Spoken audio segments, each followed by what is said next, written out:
Pixar month.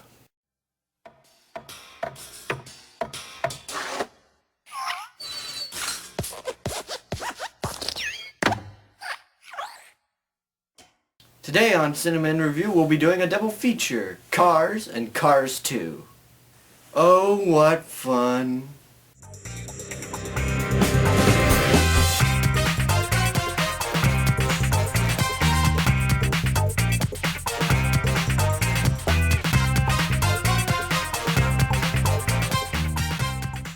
Let me get the advancement that Cars did to the film industry out of the way. I can't really do anything on Cars 2 because they didn't really advance anything, as I will explain a little bit later. Cars advanced the field of reflections in CGI films. Because Cars is about a world where everyone is a car, there are many reflective surfaces on cars. Therefore, Pixar had to adapt their systems to better compensate for more reflection. And did it work? Yes, actually it did. The animation in Cars and Cars 2 is very spot on. Now, if only the stories were as good as the animation. I need to get this out of the way right now because people say I hate Cars and Cars 2.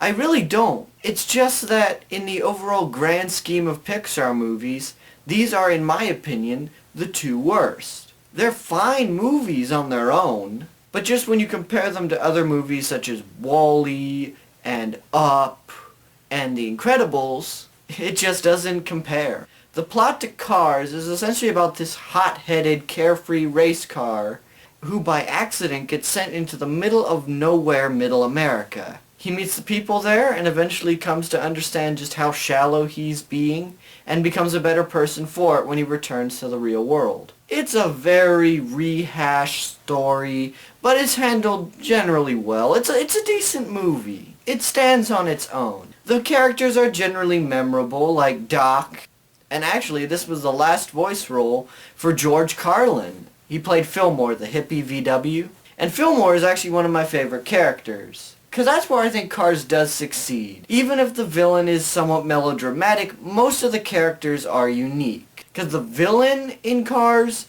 is really forgetful. He's not evil. He's not particularly interesting. He's just kind of there because they needed a villain. And about the character of Mater, he's funny. I generally like Larry the Cable Guy's humor. But he can be a little grating. In this movie, he starts to get grating, but it ends before he actually gets to that point. In Cars 2, however, they decided to give Mater the entire role. This was a mistake. If I don't have a problem with Cars, I do have a problem with Cars 2. I like to call Cars 2 the Disney film in a Pixar skin. It looks like Pixar. It has characters from Pixar movies, but the story and the tendency and the humor is all Disney. This is the one thing I feared when Disney took over Pixar. And it happened. Luckily with Brave coming out, it looks like Cars 2 is going to be kind of put at the wayside. That this Disney film and Pixar skin thing is not going to actually happen. Hopefully. I'll go over the plot to Cars 2 real quick, because there's not much to it. Lightning McQueen gets invited to a European racing tour. He brings Mater along, and when Mater gets there, he's mistaken for an American secret agent. And humor ensues. This is perhaps the most baked on, most pointless movie I have ever seen. Cars 2 did not need to be made. Toy Story 2, Toy Story 3, they had a purpose. They advanced the story. Cars 2 was there solely to make Cars 2. I wouldn't have a problem with Cars 2 so much if there wasn't already a movie in the Pixar lineup that needed a sequel, that actually could have advanced from a sequel. What's it called again? Oh right, The Incredibles, a superhero movie. I mean, come on, superhero movies are made to be franchises. But this isn't about The Incredibles, this is about the Cars series. Overall, Cars and Cars 2 are forgetful. They're not particularly damaging, but they do stand on their own as films. They're not failures of film, they're failures as Pixar films. It kind of makes me depressed to talk about them, but here's the main reason I think it fails. The Cars franchise is made exclusively for kids. Parents will get absolutely no benefit out of Cars or Cars 2. They are made for the exclusive purpose of entertaining children. And you would say, oh, that's not a bad thing. Children need to be entertained. Yes, except we have movies like The Lion King, Hunchback of Notre Dame, and A Toy Story, which were made for kids, but were also made for adults. Kids' movies do not have to be loud, obnoxious, and stupid for kids to like them. In fact, in my opinion, that ends up hurting children a lot more.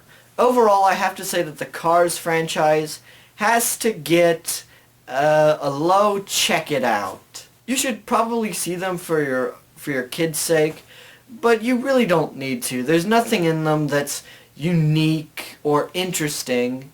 There's nothing game-changing about them. They're just kind of there. They're kind of that black stain on the history of Pixar films. They're not bad, they're just not particularly good. Well, that was kind of depressing. At least this Friday I'll get to see a good Pixar movie. Until then, remember to like and subscribe to this video, and I'll see you guys next time on Cinema in Review.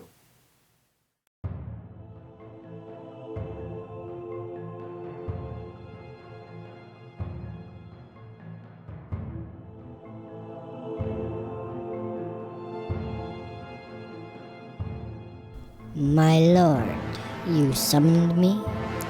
Yes, it has come to my attention that you have certain issues with the plan. Yes, I have concerns. Well, what are they? We are strong. Why do we not attack now? You listen here. We cannot begin our operation until after he has revealed the weapon. Once that happens, then, and only then, will we begin to move forward with the plan. Now I have a job that needs to be done. Bring the agent to me. It will be done, my lord. Good. And never question my word again.